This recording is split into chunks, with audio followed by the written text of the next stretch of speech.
안녕하세요. 초록백세입니다. 이번에도 제가 직접 집필한 단편 소설 두 번째 이야기입니다. 부족하지만 끝까지 읽어주시면 저에게 큰 힘이 됩니다. 제목 잊혀진 방. 오래된 노후 2층 주택 작은 정원에 관리가 안 된 잡초들만 무성합니다. 치매에 걸린 83세 할아버지 김태규는 미국으로 떠난 귀하게 키운 외동아들 김지수를 그리워하며 하루하루를 보내고 있었습니다. 김태규 할아버지는 그의 아버지 김대만으로부터 많은 재산을 물려받았습니다. 김대만은 당시 마을의 땅 부자로 상당한 재산을 소유했던 인물입니다. 그러나 김태규는 아버지의 재산을 물려받아 시작한 사업이 실패하며 큰 좌절을 겪었고 10년 전 아내마저 병으로 잃게 되었습니다. 이제 그는 아들의 소식을 기다리며 과거의 영광과 사랑하는 사람들의 기억 속에서 외로움을 견디고 있었습니다. 김태규 할아버지는 치매로 인해 일상생활이 힘들어졌고 40대 남자 요양보호사의 도움을 받아 생활하고 있었습니다. 요양보호사는 할아버지와 시간을 보내며 그의 이야기를 들어주고 함께 대화를 나누었습니다. 어느 날 요양보호사는 할아버지에게 물었습니다. 할아버지, 아드님이 왜 미국으로 가셨나요? 김태규는 눈빛이 반짝이며 대답했습니다. 우리 지수는 미국 실리콘밸리에서 IT 회사를 창업했어. 사업이 잘 돼서 지금 많이 바빠서 연락이 잘 안 되는 거야. 할아버지는 아들에 대한 자랑을 늘어놓기 시작했습니다. 그래서 아드님이 돌아오지 않는 거군요. 요양보호사가 말을 이어갔습니다. 그런데 할아버지, 이 집을 떠나지 못하는 이유는 뭐죠? 할아버지는 아련한 미소를 지으며 대답했습니다.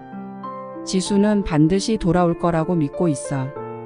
이 집은 지수가 돌아올 때까지 지켜야지. 그런데 요양보호사가 우연히 2층에 잠겨있는 방문을 발견하고 문이 왜 잠겨 있냐고 물었을 때였습니다. 할아버지는 갑자기 화를 내며 소리쳤습니다. 2층은 절대로 들어가지 못해. 김태규 할아버지의 비밀스러운 태도에 놀란 요양보호사는 그날 이후 2층 방 이야기는 더 이상 하지 않았습니다. 그리고 몇 달 뒤 할아버지와 조금씩 친해지기 시작했습니다. 어느 날 할아버지는 2층 문을 잠가둔 이유를 털어놓았습니다. 2층은 지수의 방이야. 그곳은 지수 외에는 절대 열어줄 수 없어. 그러나 요양보호사는 며칠 전 할아버지가 2층에서 큰 가방을 꺼내는 것을 우연히 보게 되었고 그 안에 현금 다발이 들어있는 것을 발견했습니다. 요양보호사는 할아버지가 아들을 그리워한다는 점을 이용해 그 돈을 갈취하려는 나쁜 마음을 먹었습니다. 그는 할아버지에게 아들을 찾아주겠다며 경비가 든다며 현금을 요구했습니다. 할아버지는 잠시 고민하다가 2층 방문을 열어주었습니다. 그때 갑자기 요양보호사는 할아버지를 밀치고 방으로 들어가 가방을 열어보았습니다. 하지만 가방 안에는 잡동사니들과 5만원짜리 몇 장뿐이었습니다. 화가 난 요양보호사는 왜 돈이 이것뿐이냐? 라고 소리쳤습니다. 할아버지는 화를 내며 당장 나가. 경찰에 신고하겠다. 라고 호통을 쳤습니다.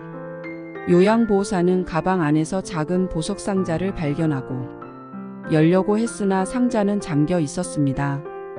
그때 할아버지는 그 상자는 절대 안 돼. 라고 외쳤지만 요양보호사는 상자를 집어 던졌습니다.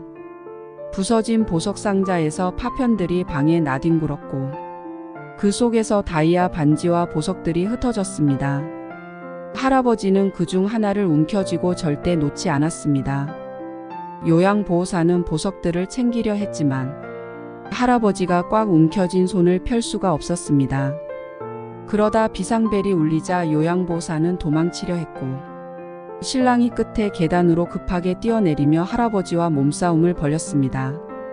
결국 할아버지는 계단에서 굴러 떨어지고 말았습니다. 이상 1부를 마칩니다. 나머지는 2부에서 내용이 연결됩니다. 여기까지 내용이 마음에 드셨다면 구독, 좋아요 부탁드립니다. 감사합니다.